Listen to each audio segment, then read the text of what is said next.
자, 겟세마네 동산은 우리 주님이 자주 찾으시던 기도의 장소죠. 오늘 본문에서도 겟세마네 동산에서 마지막 공생의 사역을 놓고 지금 사투를 벌이고 있는 장면이 나오는데 38절을 보면 이에 말씀하시되 내 마음이 매우 고민하여 죽게 되었으니 너희는 여기 머물러 나와 함께 깨어 있으라 하시고 주님의 마음이 이렇게 표현이 되어 있는 것입니다. 내 마음이 매우 참 고민하여서 죽게 되었다.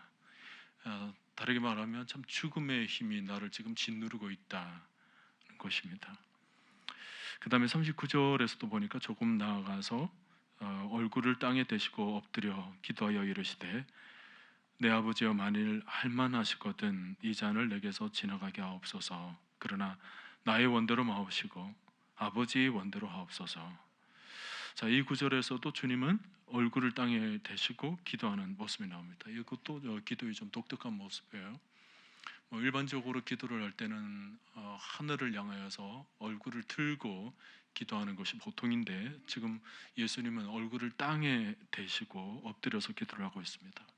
그만큼 절박한 상황임을 나타내 보여주고 있는 것입니다. 히브리서 5장 7절에서도 보면 이런 말씀이 있습니다. 그는 육체에 계실 때에 자기를 죽음에서 능히 구원하실 이에게 심한 통곡과 눈물로 간구와 소원을 올렸고, 그러니까 심한 통곡이 있었다라는 것입니다. 그리고 눈물로 우리 주님은 간구를 하셨다라는 거예요. 지금 주님이 얼마나 심각한 영적 전투를 하고 계신가를 보여주고 있는 거죠. 사실 우리가 하는 일반적인 기도를 보면 그 사람의 상태를 우리가 알 수 있죠.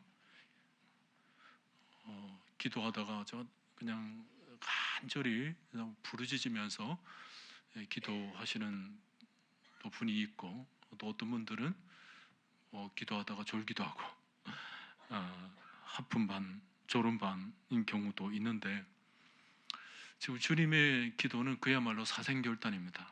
생사를 거는 기도를 하시는 겁니다. 자, 왜 주님이 이렇게 기도를 하시면서 고통과 번민을 가지고 기도를 하셨을까? 할만하시거든 이 잔을 지나가게 하옵소서. 정말 이 잔을 지나게, 그러니까 정말 십자가를 거부하기 위해서 지금 이렇게 간절히 기도하고 계실까요? 아니면 죽음에 대한 두려움 때문이었을까요? 우리 주님은 육체를 가지고 오신 분이잖아요. 그 때문에 육체적 고통에 대한 두려움이 없었다고는 볼 수가 없습니다. 인성을 가지고 계시기 때문에. 그러나 전체적인 맥락과 주님의 기도를 들여다보면 단순히 그것 때문이 아니라는 것입니다. 예수님의 고통, 예수님의 번민 속에는 그런 인간적인 요소보다는 하나님의 진노를 더 깊이 생각했기 때문입니다. 아버지여 할만하시거든 이 잔을 내게서 지나가게 하옵소서 할 때 이 잔이라는 것은 저주를 상징하는 것입니다. 구체적으로 말하면 하나님으로부터 버림을 받는 것을 의미하죠. 인류가 안고 있는 심각한 문제는 바로 이 저주 아래 놓여져 있다는 것입니다. 온 인류의 아주 심각한 상태죠. 지금도 지구촌 곳곳에서 통곡과 절규와 신음소리들이 들려오고 있습니다. 서로 미워하고 서로 욕하고 서로 비방하고 강탈하고 죽이고 고문하고 이게 다 저주인 거죠. 날마다 결핍하고 또 고갈하고 실패와 파멸이 거의 일상이 되어가고 있는 사람들의 모습입니다. 이 저주를 끝내려고 한다면 누군가가 이 저주를 다 안고 가야 되는 거예요. 누가 감히 하나님의 저주를 감당할 수가 있습니까? 오직 한 분, 예수 그리스도밖에 없는 것입니다. 죄가 없으신 하나님의 아들이 저주를 받아야 하는 그런 직전에서 가장 그 최악의 어떤 영적인 고통이라고 할까요? 하나님의 진노를 깊이 생각해 보니까 그 아픔이 우리 주님의 마음에 고스란히 이전된 것입니다.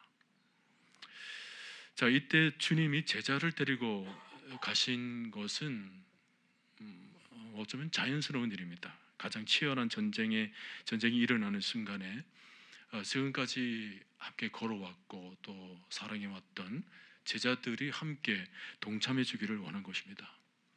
아마 주님은 이 외롭고 힘든 이 길을 걸어가면서 제자들을 데리고 함께 올라간 것은 뭔가 격려를 받고 또 위로도 받으면서 함께 힘을 합치고 싶은 마음도 분명히 있었으리라 저는 생각을 합니다. 뿐만 아니라 제자들 자신들을 위해서도 좀 기도가 필요했던 시간이죠. 그래서 38절에 이에 말씀하시되 내 마음이 매우 고민하여 죽게 되었으니, 주님의 마음 상태를 잘 드러내지를 않으시는데 지금 제자들 앞에서 주님의 마음을 고스란히 나누십니다. 매우 고민하여 죽게 되었으니 너희는 여기 머물러 나와 함께 깨어 있으라. 재밌는 것은 주님이 기도하시다가 제자들이 있는 곳으로 오십니다. 보통은 주님이 그냥 기도를 길게 하시고 끝마치고 이렇게 돌아오시잖아요. 그런데 주님이 기도를 하시다가 제자들에게 그냥 찾아왔다라는 거예요. 왜 그렇죠? 제자들이 기도하고 있으신지를 보시려고. 그래서 보니까 기도 안 하고 자고 있는 거예요. 40절에서 제자들에게 오사 그 자는 것을 보시고 베드로에게 말씀하시되 너희가 나와 함께 한 시간도 이렇게 깨어 있을 수 없더냐. 그렇게 말씀하시고는 가셨는데 나중에 또 오셨어요. 43절에 예수님이 기도하시다가 반복해서 제자들에게 오신 거죠. 다시 오사 보신즉 그들이 자니. 다시 찾아오시는 주님도 참 재밌고, 다시 찾아오는 것을 또 경험하셨음 한 제자가 또 여전히 자고 있는 것도 참 재밌습니다. 어떤 면에서는 우리 모습 같아요. 오늘 밤에도 만약 주님이 오실 때 어떤 면에서는 기도에 집중하지 않고 있는 모습을 보시기도 하고, 그러고는 얼핏 내가 기도해야지 생각을 했는데 또 졸음반 하품반 이렇게 하고 있으면 또 주님이 찾아오시는 그런 모습하고 빗대어서 좀 생각이 좀 되어집니다. 여러분, 주님은 늘 우리 곁에 계십니다. 늘 여러분 주님께 집중하면서 깨어 기도하시는 여러분들 되시기를 바랍니다. 정말 절실히 기도가 필요했던 순간에 제자들은 별로 도움이 지금 안 되고 있는 장면입니다.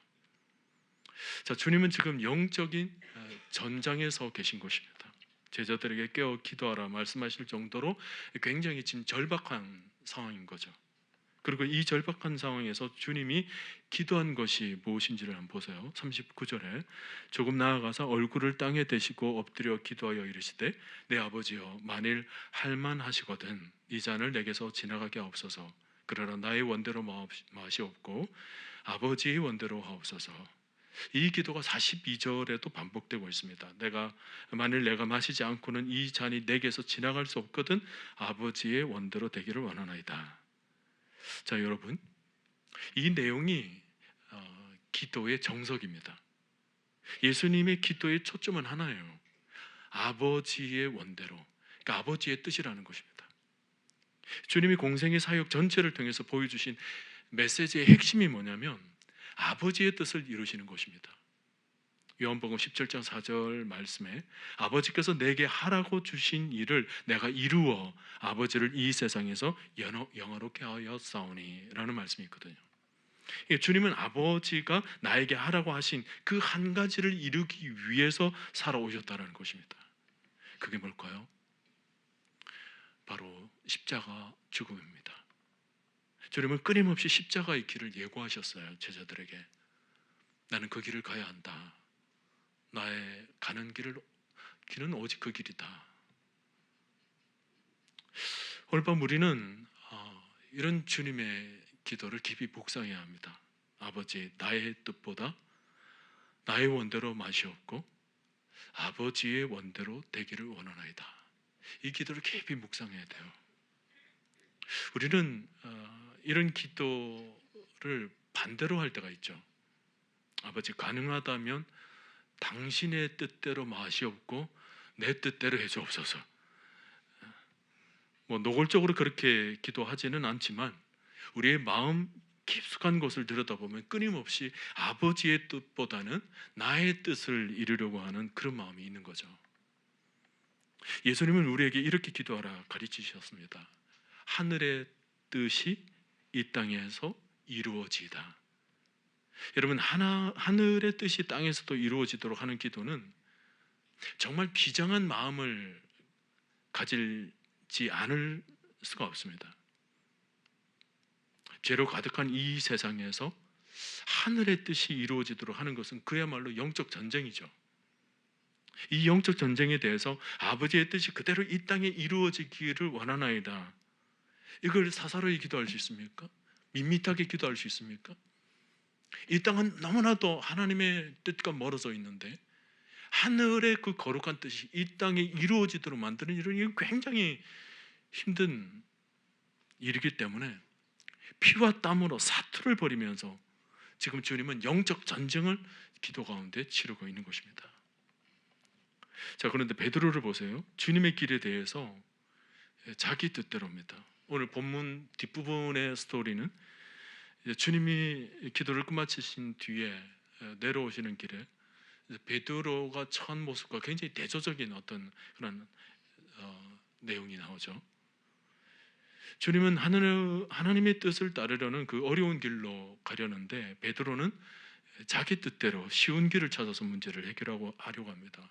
기도가 끝나서 산에서 내려갈 때 가룟 유다가 이제 부리를 데리고 와서 예수님을 잡으려고 할 때 그때 베드로가 대제사장의 귀를 쳐서 떨어뜨립니다. 주님께서 책망하시죠. 내 칼을 칼집에 도로 꽂으라. 칼을 가진 자는 칼로 망한다. 주님이 말씀하시죠. 너는 내가 12군단 10,000군 천사를 보낼 수 없는 줄로 아느냐? 내가 힘이 없어서 십자가에 못 박혀 죽는 줄 아느냐? 그런 말씀 아닙니까? 1000군 천사를 보내서 얼마든지 하늘의 능력을 동원해서 이런 것 막으려면 왜 못 막겠느냐? 제자들은 하나님의 뜻을 전혀 생각하지를 않는 겁니다. 그냥 내 생각, 내 판단, 내 기준으로 이거 막아야 되겠다라는 생각을 하는 거예요. 그러면서 칼을 끄집어댑니다. 늘 쉽고 빠른 길을 선택하는 것입니다. 얼핏 보면 그것이 주님을 위하는 일인 것 같은데 착각이었습니다. 주님을 위한 것이라고 여겼지만 도리어 반대예요. 사실 이것이 우리가 자주 실수하는 모습입니다. 자신의 뜻을 하나님의 뜻으로 해석하는 경우, 자기 생각인데 그것을 하나님의 뜻인 양 우기는 경우가 있습니다. 어떤 사람은 하나님의 말씀까지 인용하면서 자신의 생각을 강화하죠. 겉으로는 하나님의 뜻을 따른다고는 하지만 사실 가만히 들여다보면 그 속에는 자신의 욕망이 담겨져 있는 것입니다. 여러분, 우리는 기도 속에서 계속 이 문제를 점검해 봐야 돼요. 이것이 나의 뜻인가? 하나님의 뜻인가? 우리가 하나님을 섬기고 있다고는 하지만 내 육신의 생각이 끊임없이 올라오고 있다는 사실. 우리가 하나님을 믿으면서도 하나님의 뜻대로 산다고 하지만 정말 들여다보면 하나님의 뜻대로 산 것보다는 그냥 내 생각으로, 내 뜻대로, 내 판단으로 살았던 경우가 너무 허다한 것입니다. 내 정욕, 내 옛자아가 끊임없이 올라올 수 있는 것, 이 문제를 놓고도 우리가 하나님 앞에서 이 시간 정말 영적 사투를 벌이지 않으면 안 돼요. 여러분, 오늘 주님의 이 기도가 우리가 철저히 가져야 할 제자도입니다. 주님은 제자들에게 뜻이 하늘에 이루어지신 것 같이 땅에서도 이루어지이다 라고 기도를 가르쳤을 뿐만 아니라 그 기도대로 그대로 사시는 거죠. 나의 원대로 마옵시고 아버지의 뜻대로 되기를 원하나이다. 그렇게 하고는 묵묵히 십자가의 길을 걸어가는 것입니다. 주님의 모든 마음이, 그리고 모든 삶이 아버지의 뜻에 초점에 맞춰져 있는 것처럼 오늘 우리도 그런 마음으로 하나님 앞에 기도를 하고 그런 마음으로 우리가 결단을 하는 그런 삶의 모습이 있어야 된다는 것입니다.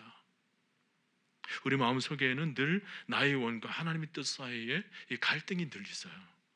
우리가 욕망하는 그 무언가가 있으면 다른 게 안 보일 때가 너무 많죠.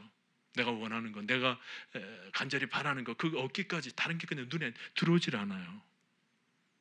여러분, 우리가 그리스도의 십자가에 나의 옛 자아를 완전히 못 박지 않으면 끊임없이 내 안에서 내 욕망, 내 생각, 나의 것이 늘 솟아나는 것입니다. 내가 날마다 죽노라. 왜 죽어야 합니까? 내가 죽지 않으면 끊임없이 나의 욕망이 내 안에서 살아나기 때문에 그렇습니다. 갈라디아서 5장 17절 말씀이 뭐던가요? 육체의 소욕은 성령을 거스리고 성령은 육체를 거스리나니 이들이 서로 대적함으로 너희가 원하는 것을 하지 못하게 하려 함이라 말씀합니다. 육체의 소욕이라는 것, 우리 안에서 성령의 소욕과 늘 대치되고 있죠. 우리가 육체의 소욕을 꺾지 않으면 우리 기도는 아주 정욕적으로 흐르기가 쉽습니다. 기도하러 나왔음에도 불구하고 우리 기도가 정욕적으로 올라가요. 우리가 십자가의 능력을 덧입지 않으면 우리는 늘 육체의 소욕을 따르는 패배자가 되는 것입니다. 주님은 이렇게 하라고 그랬는데 우리는 그렇게 하지를 못해요. 정욕은 쉽게 사라지지 않고 언제나 하나님의 뜻과 대치하게 만들죠.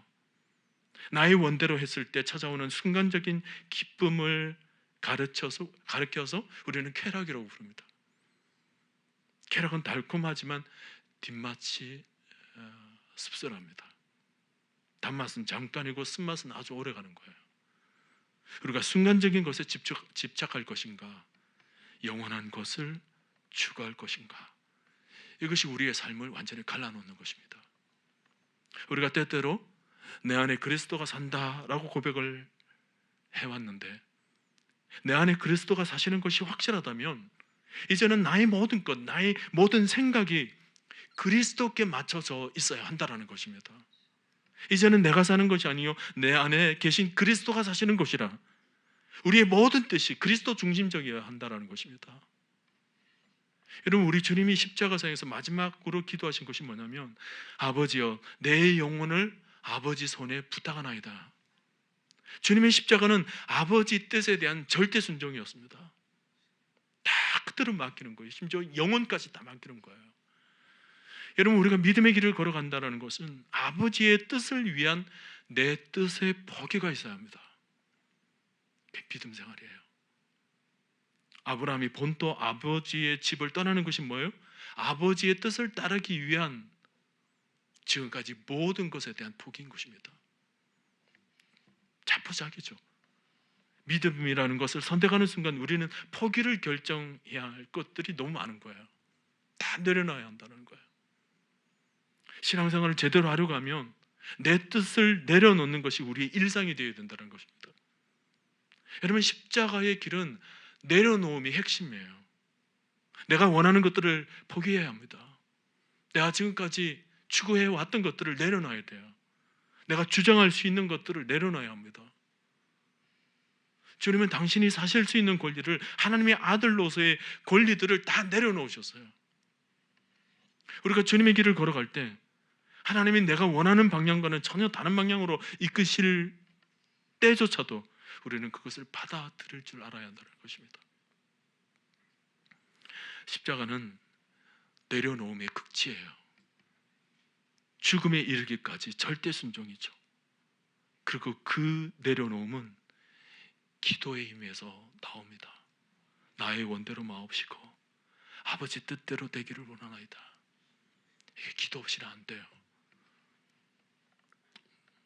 내 의지로, 내 생각으로, 내 힘으로 이렇게 되어지지가 않습니다. 우리가 이런 기도회가 필요한 것은 절대 순종을 위한 내려놓음을 위하여서 하나님의 절대적인 도움이 필요한 거예요. 하나님의 뜻을 그대로 따라가는 순종은 기도의 힘에서 나오는 것입니다.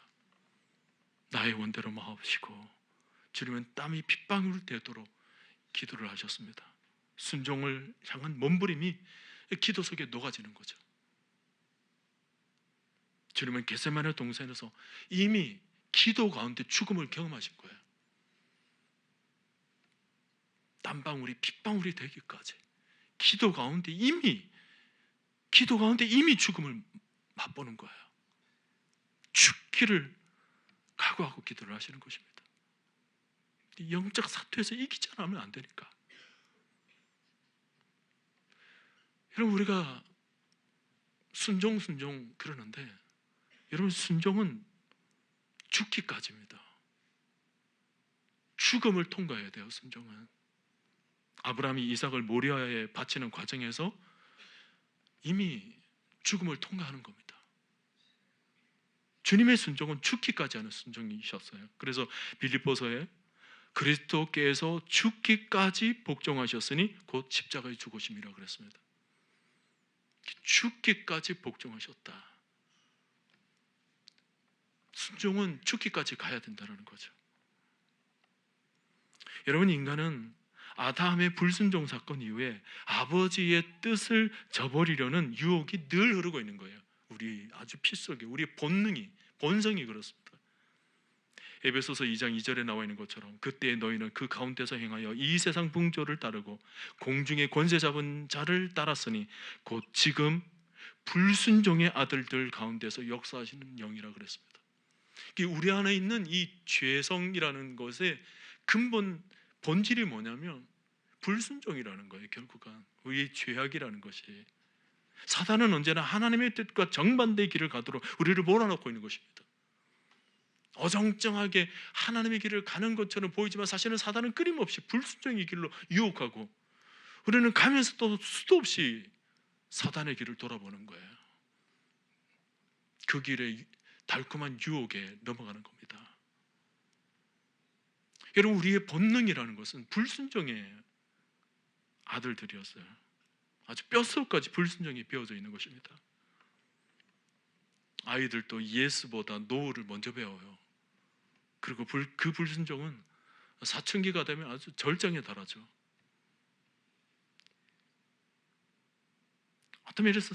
어떤 면에서는 영적인 측면에서는 이 사춘기적 삶이 일생 동안 진행되는 것입니다. 일생 동안 거부하고 따르지 않고 가다가 돌아서고 하는 이 반복적인 불순종의 삶. 누가복음 15장에 나오는 탕자도 보면 아주 사춘기적 모습 아닙니까? 아버지 하나님께로 온전히 나아가지 못했던 그 인간의 모습이 그대로 반영되고 있는 거죠. 우리의 모든 불행, 고통, 저주는 여러분 불순종에서 다 나오는 거예요. 우리에게 일어나는 모든 일들의 그 근본은 다 불순종입니다. 세상은 거대한 불순종으로 꾸며져 있죠. 하나님에 대해서. 지금도 거절과 반역, 고집, 완악함으로 가득 차 있습니다. 모세와 맞붙었던 그 바로왕을 생각해 보세요. 10가지 재앙을 내렸는데 한 가지 할 때마다 마음을씩 돌아선 것 같은데도 또다시 원점으로 돌아갑니다. 10번이나 반복돼요. 나중에 장자들이 다 죽고 나서야 비로소 무릎을 꿇었습니다. 그런데도 뭐요? 이스라엘을 내보내고 난 뒤에 또다시 마음이 또 돌아섭니다. 불순종의 대표적인 모습이에요. 여러분, 우리는 십자가를 통하여서 아버지의 뜻에 전적으로 순종하는 아들의 모습을 봅니다. 이게 정말 쉬운 모습이 아니에요. 그래서 오늘 우리도 정말 주님을 믿고 정말 주님을 따르기 위해서는 오늘 주님이 그랬던 것처럼 우리도 사투를 벌이면서 깨어서 기도해야 되고 또다시 깨어서 기도를 해야 되는 것입니다. 자고 있어서는 안 돼요. 영적으로 깨어서 기도하고 또 기도하고 깨어있어라, 깨어있어라. 오늘 주님의 음성을 그대로 심령 가운데 들어야 되는 것입니다. 우리 영혼이 깨어있지 않으면 이내 영혼이 잠들어서 불순종의 모습으로 나락에 빠지니까 깨어있으라는 거예요. 날마다 깨어있으라는 거예요. 매 순간. 우리가 순종하는 삶은 참 우리의 본성이 아니기 때문에 참 어려워요. 뻔히 알면서도 순종이 잘 안 되는 이유는 흔히 사람들이 마음이 약하여, 마음이 연약하여 그런 얘기를 하는데 사실은 그 마음이 연약한 게 아니에요. 그것이 우리 본성이기 때문에 그렇습니다. 주님의 말씀, 주님의 뜻을 순종하는 것이 우리의 본성과는 너무나도 거리가 멀기 때문에 정말 그것 때문에 우리는 이런 기도를 통해서 겸손히 하나님의 도우심을 구해야 되는 것입니다. 우리가 철저히 죄인임을 알고 철저히 우리 안에는 이 자아의 본능의 추악함을 알고 이 연약함을 알고 이 썩어질 우리의 죄성들을 알고 정말 하나님이 도와주시도록 우리 안에 있는 썩어진, 어떤 면에서는 육신의 암덩어리보다 더 추악한, 더 심각한 우리 영혼의 암덩어리들을 좀 제거될 수 있도록 암 환자들이 사투를 놓고 수술하는 것처럼 우리도 하나님 앞에 이것이 수술되도록, 이것이 제거되도록, 우리 영혼 가운데 이 영적인 암덩어리가 떨어져 나가도록 사투를 벌이면서 하나님께 기도를 해야 되는 거야. 하나님, 내 영혼이 주님께 의탁하나이다. 나의 원대로 마옵시고 나의 생각, 나의 판단으로 살았던 모든 것을 내 뜻대로 마옵시고 주님의 뜻대로 하여 주옵소서. 철저히 하나님 앞에 내 몸을, 내 영혼을 맡기는 거예요. 하나님께서 수술하시도록. 여러분, 우리 자아는 하나님 앞에 철저히 낮아져야 돼요. 겸손해져야 됩니다. 우리 자아가 포동포동 살아서 주님 앞에 나와서 앉아있는 모습 가지고는 우리가 있는 이 죄악들이 떠들어 나가질 않아요. 그래서 우리는 늘 하나님 앞에 나올 때는 겸손해야 돼요. 자아가 살아서 교만하면 늘 나의 원대로가 나오는 것입니다. 나의 원대로. 왜냐하면 내가 잘났으니까, 내가 교만하니까 나의 원대로 없어서. 여러분, 교만은 순종과는 전혀 어울리지 않는 대치된 삶이에요. 앤드류 모레이가 쓴 겸손이라는 책과 순종이라는 책이 있는데 참 탁월한 책이에요. 이 책은 각각 두 권으로 되어 있습니다만은 사실은 그 두 책은 연결이 되어 있습니다. 내용상 연결이 되어 있어요. 겸손과 순종, 순종과 겸손, 이게 늘 같이 간다라는 것입니다. 지금까지 우리가 순종하지 못했던 이유가 뭐냐? 하나님 앞에 겸손하지 않아서 그래요. 내가 지금 내 판단을 하고 있는 거죠. 내 생각.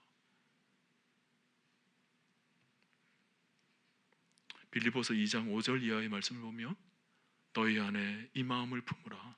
곧 그리스도 예수의 마음이니 그는 근본 하나님의 본체시나 하나님과 동등됨을 취할 것으로 여기지 아니하시고 오히려 자기를 비워 종의 형체를 가지사 사람들과 같이 되셨고 사람의 모양으로 나타나서 그 다음 뭐예요? 자기를 낮추시고 그랬습니다.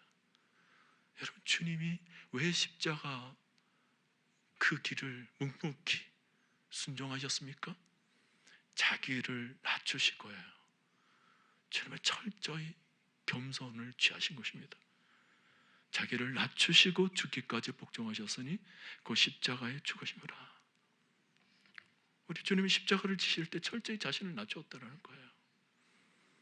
여러분, 우리의 신앙에서 이 십자가를 날마다 바라보고 붙잡아야 될 이유가 바로 여기 있는 거예요.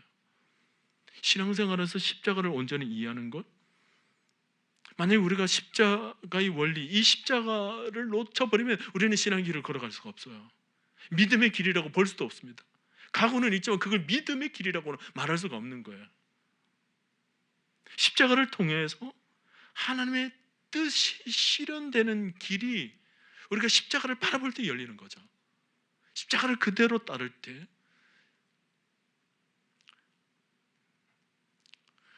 여러분, 하나님은 언제나 이 십자가의 원리를 통해서 하나님은 놀라운 역사들을 이끌어내십니다.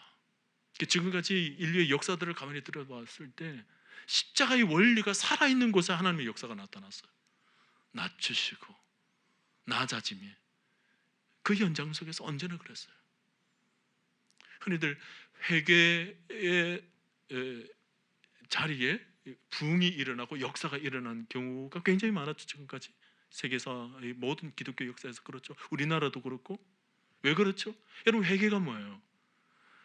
회개는 겸손이에요. 자신의 모든 것을 하나님께 내려놓는 거잖아요. 오늘날 사람들이 왜 회개를 못해요?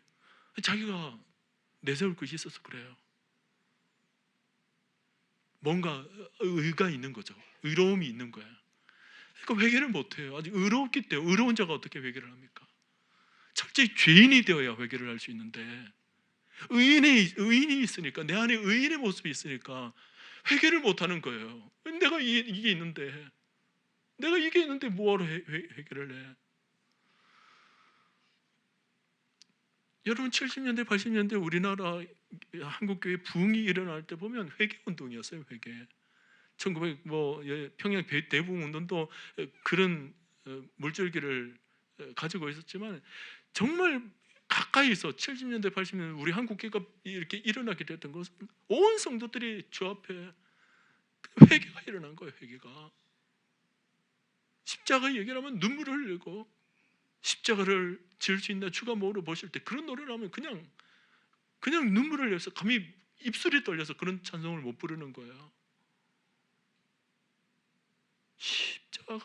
십자가 무한 영광을 눈물을 흘리고 예수여 비오니 그런 찬송을 부르면 그냥 내 안에서 얼마나 통회하고 자복하는 게 나온지 몰라요. 왜냐하면 하나님 앞에 내세울 것이 아무것도 없는 죄인이니까 회개가 막 일어나는 거예요. 회개가 일어나니까 하나님께서 뭐예요? 그 길이 십자가의 길이고 자기 자신을 완전히 하나님께 내려놓는 그 길이 하나님께서 완전히 우리 영혼을 새롭게 만드는 그런 시간이니까 그게 일어나는 거예요. 교회들이. 여러분 우리가 십자가의 원리를 회복해야 돼요. 오늘 주님이 십자가의 길을 생각하면서 이 겟세마네 기도를 하는 겁니다. 아버지요 나의 뜻대로 마옵시고 아버지의 뜻대로 되기를 원하나이다. 아버지의 뜻대로 모든 것을 하나님께 내어놓는 거예요. 주님 앞에 내놓는 거예요. 오늘 우리는 십자가 앞에 정말 겸손히 우리 자신을 내려놓고 그리고 전적으로 아버지의 뜻대로 되기를 원하나이다. 그리고 그 뜻대로 되어지는 것을 그대로 따라가는 하나님의 뜻이, 하나님의 역사가 우리의 삶 속에서 실현되어지는 것을 우리가 십자가의 원리를 붙잡을 때 우리는 이 시대 속에서도 똑똑히 경험하게 될 것입니다. 갈라디아서 2장 20절 말씀에서 내가 그리스도와 함께 십자가에 못 박혔나니 이제는 내가 사는 것이 아니요 내 안에 그리스도가 사는 것이라. 이 말씀 깊이 묵상해야 돼요. 단순하게 알고 있는 말씀이 아닙니다. 지금까지 늘 들어왔던 말씀도 아니에요. 내가 그리스도와 함께 십자가에 못 박히는 것이 무엇인가를 깊이 생각해야 돼요. 내 뜻, 내 자아, 내 생각, 내 판단, 내 기준, 심지어 내 감정까지도 모든 것을 내려놓을 때 그때부터 새로움이 시작돼요. 어떤 새로움입니까? 그리스도가 내 안에 사시는 새로움이에요. 내가 사는 것이 아니라 내 안에 그리스도가 사는 삶이 비로소 시작되는 것입니다. 여러분 그게 믿음 생활이에요. 그게 신앙입니다. 그게 하나님 백성의 삶이에요.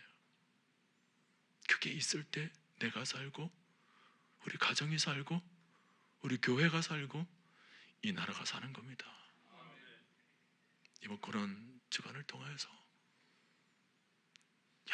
영원히 살아 역사할 그 믿음, 십자가를 붙잡고 철저히 낮아지고 이제는 내 뜻대로가 아니라 하나님의 뜻대로 살아들기를 원한다는 이 처절한 고백이 우리는 십자가 앞에 있어야 될 줄로 믿습니다. 오늘 여러분들 바로 이 자리가 주님께서 나를 부르셨고 주님께서 나와 함께 기도하기를 원하셨던 그 겟세마네 동산의 기도의 자리가 되어서 주님이 우리들에게 너희가 깨어 기도하라 하신 말씀 그대로 우리가 이어받아서 우리 영혼이 잠자지 않도록 하나님 앞에 깨어서 하나님 주님께서 지금 십자가를 붙들고 사투를 벌이며 그 철저한 순종을 위한 그 영적 사투를 벌이는 주님을 본받아서 나도 철저히 주님을 따라가며 철저히 하나님의 뜻, 아버지의 뜻에 순종하기를 기도 가운데 결단하기를 원하나이다. 주님의 뜻대로 살아되기를 원하나이다. 내 뜻대로가 아니라 주여 뜻대로 하옵소서.